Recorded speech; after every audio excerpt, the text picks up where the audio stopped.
Alright everyone and everybody, we have new vlog and video again, which is on this video, I will show, give and share some motorcycle riding tips and road safety, which is I believe it will serve us as a guide and it can be helpful also to all of us, especially sa mga kapwa ko riders, especially also to the new and beginner motorcycle riders. And before we get started to this kind of amazing video, mag-intro muna tayo.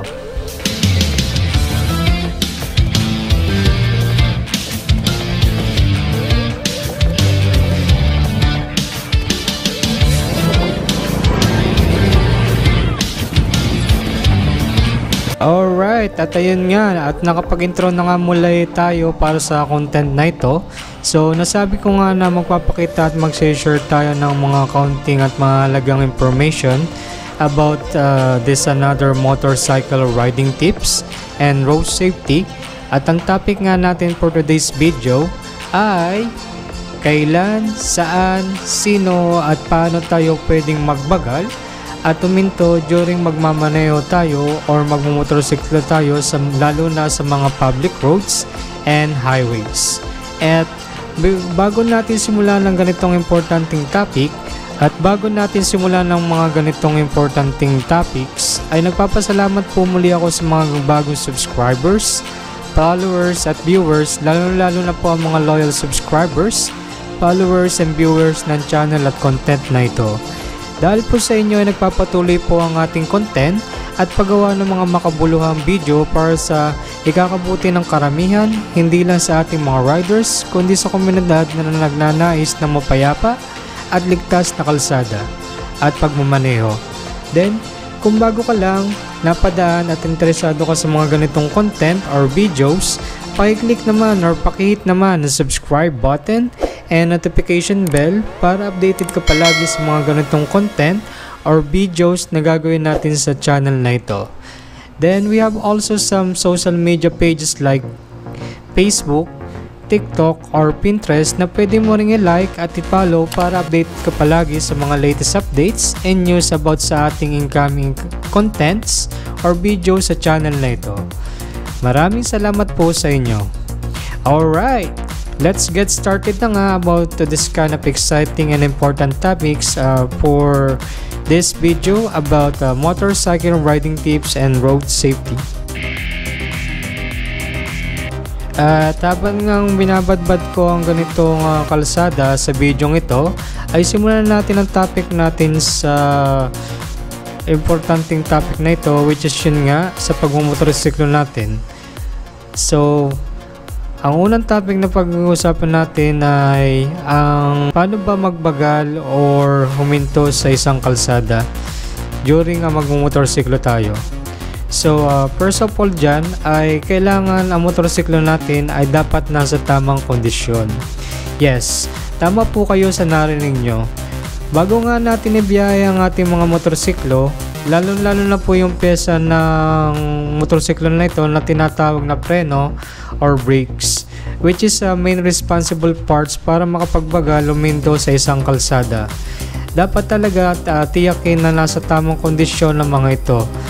At kapag naman napansin natin na medyo mahina na at hindi nagpapangsyon na maayos ang ganitong pyesa ng ating motorsiklo, which is brakes or preno, ay huwag mag-aalinlangang magpunta sa mapapagkatiwalang mekaniko para ipacheck at ipakumpunin agad ang piyesang ito upang makaiwas tayo sa mga aberya at extra prevention pa rin para maiwasan natin ang posibleng sakuna o aksidente na pwedeng magdulot kapag napabayaan ito.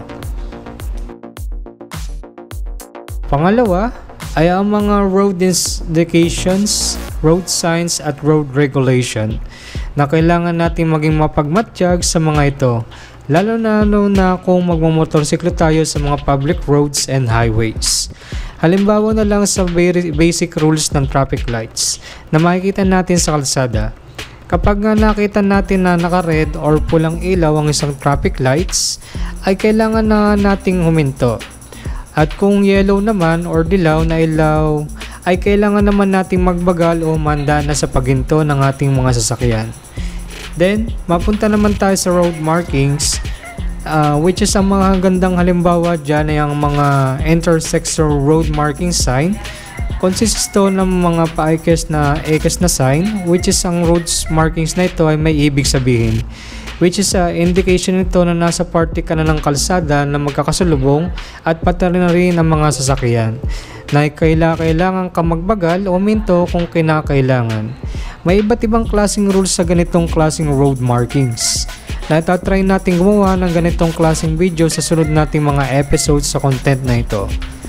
Then isa pa ring road markings na dapat nating tandaan na kailangan nating magbagal na or huminto ay ang tinatawag na mga pedestrian lanes. Yes, tama po kayo sa narinig nyo. Ang pedestrian lanes ay karaniwan na makikita sa mga public roads and highways, which is commonly used as a road markings for those people who want to go or passing by to the other side of the road. Kapag nga nakakita ka ng mga ganitong road signs sa kalsada, ay maging alerto at humanda sa pagbabagal o paghinto dahil sa mga taong tumatawid papunta sa kabilang kalsada. Even with or without authority or traffic lights, ay dapat maging mapagmatsyag ka na nga kapag nakakita ng mga ganitong road signs sa kalsada. Alright? And next naman, na indication na kailangan ng magbagal or huminto ay kapag nakakita ka ng ganitong road markings, which yung tinatawag na road markings na ito ay mga rumble strips. So, familiar ba kayo sa ganitong road markings sa kalsada? Na anyway, pag dumang ka dito ay kumakalog at may dayog na kalimitan nga, ay iniiwasan pa natin ito dahil nga ayaw nating maramdaman ang pagkakalog ng ating mga sasakyan o ating mga motor kapag dumaan tayo. Pues, ito din ang indication na kailangan natin mapagmatyag or maging alerto. Dahil isa itong traffic control devices para ipalam sa mga motorista ang pagbabagal o paghahanda sa paghinto sa kalsada. At kalimitan itong makikita malapit sa mga establishmento katulad ng mga paaralan, puok sambahan, palengke, matataong lugar, pedestrian crossings at marami pang iba. Na inilagay hindi lang isang disenyo sa kalsada, kundi isa itong road markings para paalalahanan ng mga motorista sa pagbabagal ng takbo ng kanilang mga sakyan kapag nakakita ng mga ganitong road markings sa kalsada. Then, ang sunod naman na indication na kailangan magbagal o huminto ay ang indication ng mga road signs. Yes, tama po kayo sa narinig nyo. Ang mga road sign indication ay napakadami nito ukol sa paghinto or pagbabagal ng isang sakyan or motorsiklo. So kapag nga iniisa-isa ko pa mga ito ay baka umabot tayo ng ilang oras ng pagpapaliwanag sa mga ito. But don't worry, meron na akong nirelease na some videos about this kind of road signs and their meanings na pwede mo itong mapanood or balikan sa playlist ng channel na ito na may title na Motorcycle Riding Tips and Safety. Then I will show right now on this video na some of the road signs and its function na commonly at kalimitang indication kapag nakakita ka ng ganitong mga road signs sa kalsada na kailangan natin mo pagmatyag, humanda sa pagbabagal at paghinto sa kalsada. So here we go. These are some road signs that we need to remember.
Alright, so naipakita na nga natin ng mga ilang common na road signs at indication na kailangan nating magbagal o huminto sa kalsada kapag nakakita or nais pa na natin to sa mga public roads and highways na kailangan natin mapagmatsyag at maging alerto lalo na sa mga nagmumotorsiklo sa mga pampubliko or pribadong kalsada.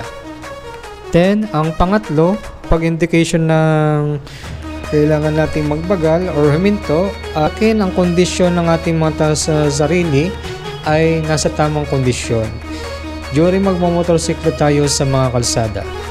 Yes, tama po kayo sa narinig nyo na kailangan nating maging alerto at mapagmatsyag upang sa ganun ay magkaroon ng isang ligtas at mapapayapang pagmamotorsiklo natin sa kalsada.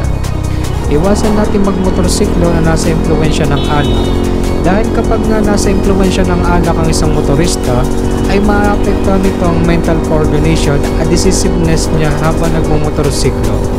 At posible pa niyan ay magsiresulta ng pagkapahamak ng kanyang sarili at makapagpahamak pa ng iba.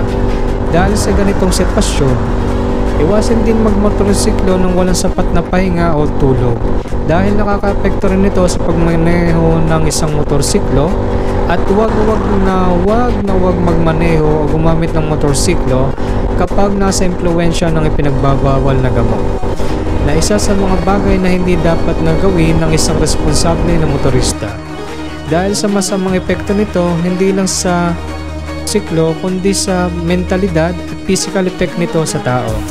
Kaya nga, ibig sabihin lang lahat ng mga motorista ay panatilihin palagi ang healthy living lifestyle, hindi lang para sa ligtas na pagmotorsiklo, kundi para rin sa ating sarili.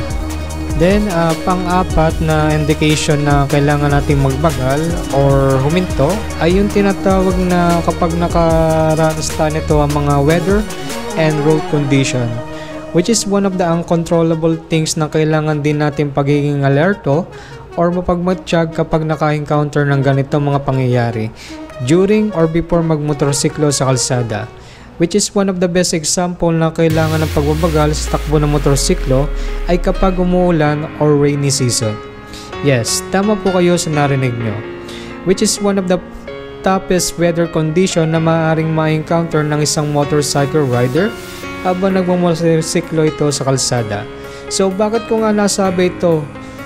So based to my experience during rainy days, kapag nga nasa kalsada ka na at magmamotorsiklo ka na ng iyong motorsiklo, ay nandyan yung tinatawag na limited visibility, slippery roads, and other road condition na kailangan ng pagbabagal nang sa ganon ay masisigurado ng isang motorcycle rider na maaari niya makontrol pa ang kanyang motorsiklo and to prevent unnecessary things that might happen during this kind of weather condition.